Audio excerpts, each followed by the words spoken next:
Jenazah korban longsor tambang Gunung Kuda, Cirebon ditemukan pada Sabtu sore. Setelah ditemukan, jenazah langsung dievakuasi. Hingga Sabtu sore, saudara, total 17 korban ditemukan tewas.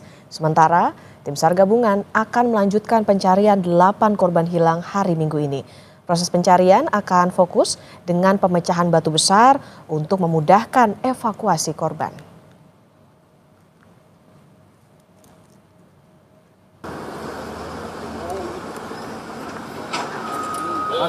Itu batunya sudah di breaker atau dipecah, itu harapannya bisa didorong ke bawah sehingga untuk tanah pun atau timbunan yang ada di atasnya itu bisa didorong ke bawah.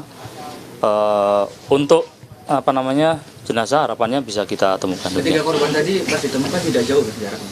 Iya, berkumpul tadi kan di sebelah sektor kanan atau sektor timur. Ya. Dari kesaksian salah satu korban selamat, longsor berlangsung sangat cepat. Longsor yang membawa material bebatuan menimpa para pekerja tambang. Korban bisa selamat karena terlindung bebatuan besar yang berada di sampingnya.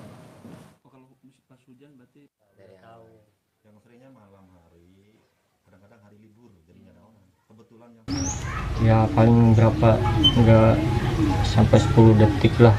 Orang cepat banget langsung set. Udah gitu aja. Ini limbah tuh udah masuk semua, kaca nih udah mepet saya. Sampai saya ngelepasin kaki aja susah. Udah kena langsung buka pintu, langsung loncat lari.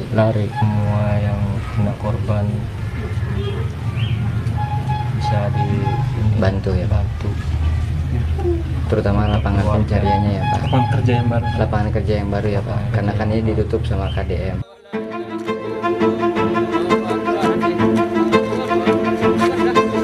Sabtu malam, 2 jenazah korban longsor tambang Gunung Kuda di Cirebon, Jawa Barat dimakamkan di tempat pemakaman umum Desa Cikesal. Kedua korban merupakan warga Kecamatan Gempol, Kabupaten Cirebon yang tengah bekerja sebagai kuli batu di Gunung Kuda saat longsor terjadi.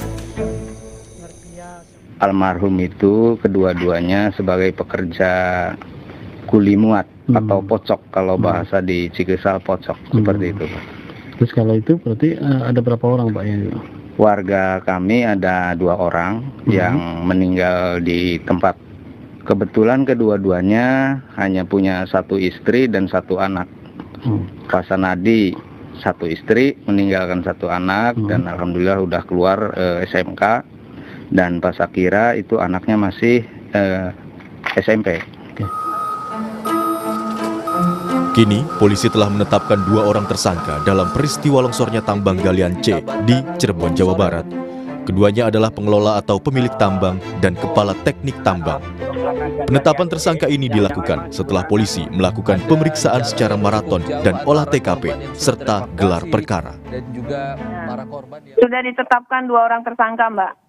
2 orang maraton melakukan pemeriksaan, kemudian sudah dilakukan gelar perkara, sehingga tadi malam ini kita tetapkan 2 orang sebagai tersangka, yaitu pengelola tambangnya, pemilik tambangnya, dan kepala teknik tambangnya, Mbak. Buntut dari longsor tambang di Gunung Kuda, Cirebon, Gubernur Jawa Barat Deddy Mulyadi mencabut izin tambang. Deddy juga bilang, pemerintah Provinsi Jawa Barat telah beberapa kali mengingatkan soal bahaya pengelolaan tambang galian C di Gunung Kuda tersebut. Jadi ini izin habisnya bulan Oktober. Tetapi karena ini peristiwanya terjadi saat ini dan Dinas SDM Provinsi sudah beberapa kali memberikan surat peringatan tentang bahaya pengelolaan tambang ini. Tetapi kan kalau langsung menghentikan kan kita tidak bisa.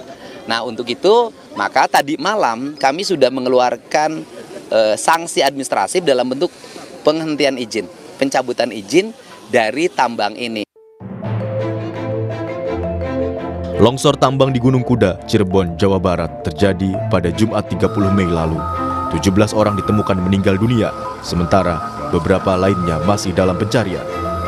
Gubernur Jawa Barat Deddy Mulyadi bilang, izin tambang galian C di Gunung Kuda Cirebon ini diberikan pada tahun 2020. Tim Liputan, Kompas TV.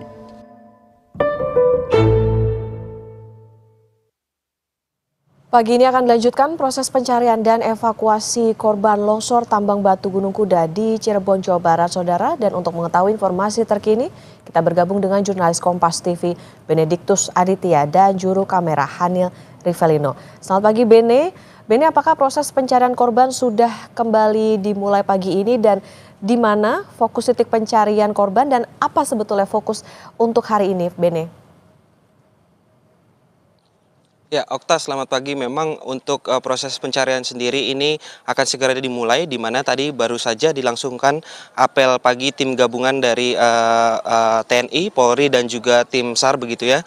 Dan kalau dari informasi yang kami terima, nantinya untuk hari ini akan difokuskan di sisi timur, ya ini letak posisi batu besar yang diduga atau ditengarai masih banyak korban yang berada di sana, karena memang kalau dari keterangan yang kami terima pada hari pertama tersebut, ini banyak masyarakat atau warga ataupun para pekerja yang berlindung di balik batu besar tersebut. Dan kemarin dari proses evakuasi berhasil menemukan 3 jenazah tambahan begitu ya, dan ketiganya juga ditemukan di titik yang sama begitu, di titik batu besar yang berada di sisi timur longsoran. Dan nantinya untuk hari ini juga dikerahkan secara menyeluruh begitu alat-alat ekskavator dan juga bulldozer serta tambahan alat pemecah batu untuk memecah batu besar yang berada di sisi timur tersebut. Nah, untuk update memang sejauh ini sudah ada 17 orang dinyatakan meninggal dunia dan sisa 8 korban hilang yang akan dicari dilanjutkan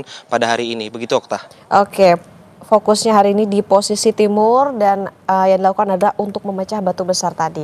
Bene, apakah korban tewas ini sudah teridentifikasi dan diserahkan ke pihak keluarga?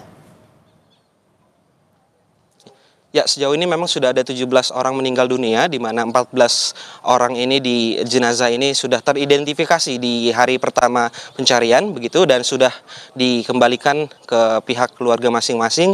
Dan untuk yang kemarin 3 jenazah tambahan, memang informasinya ini sudah juga berhasil diidentifikasi di Rumah Sakit Umum Daerah Arjawinangun begitu. Dan untuk ketiga jenazah tersebut memang diketahui atas nama korban pertama ini atas nama Sunadi begitu, dan 2 tambahan korban lainnya yang ditemukan pada pukul 17.50 begitu. Ini artinya pada kemarin ditemukan di akhir-akhir proses pencarian sebelum akhirnya ini dihentikan proses pencariannya. Begitu, Okta. Oke, Ben, informasi terakhir ini kan sudah ada 2 orang ditetapkan sebagai tersangka. Apa sebetulnya dasar penetapan kedua tersangka ini dan siapa saja perannya, apa saja, Bene? Ya, benar, Okta. Memang kalau dari informasi yang kami terima, 2 hari kemarin memang pihak kepolisian sudah memanggil beberapa orang saksi begitu ya. Setidaknya ada 6 orang saksi dan sudah ditetapkan 2 orang tersangka.